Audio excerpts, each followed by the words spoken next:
here are my answers to the questions that Randy Helzerman asked in his video, suggesting that an announcement about evidence for life on Mars is imminent.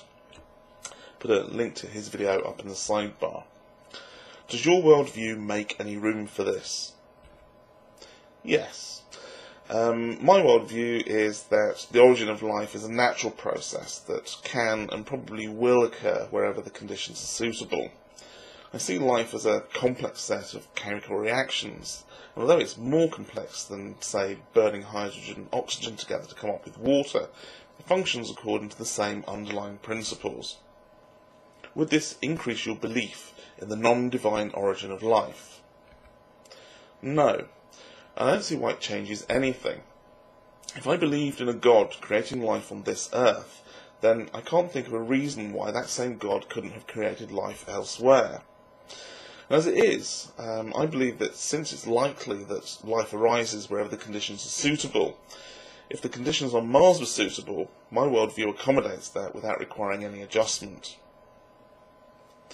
What impact do you think this discovery would have on the world? Actually, probably not that much. It's obvious, for example, that the Vatican has already been tipped off, and they've responded by rearranging the furniture to suit the new way of thinking.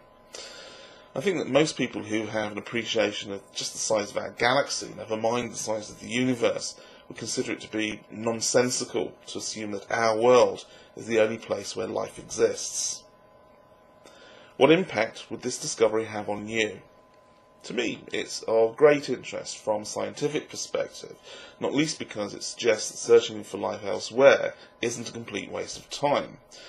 But I don't think it's going to do that much to my belief system, because I fully expected us to find life if we keep looking.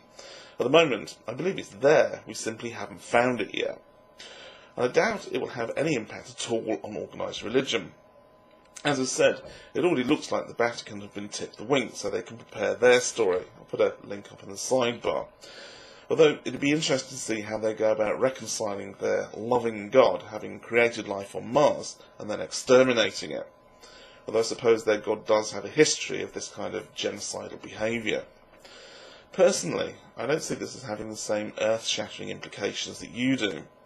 If I think back to the 1990s when the first extrasolar planets were found, that was exciting, but it didn't really do anything more than prove what we'd already suspected was there.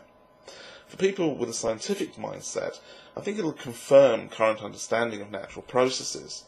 For those who believe in magic, well, I'm sure they'll come up with something. Tricks put there by Satan to mislead us, evidence that the flood was everywhere that there was life, or something about how extraterrestrial life, in spite of not being mentioned anywhere in the Bible, isn't a problem. And if it is, I'm sure that they can always look for a passage to reinterpret.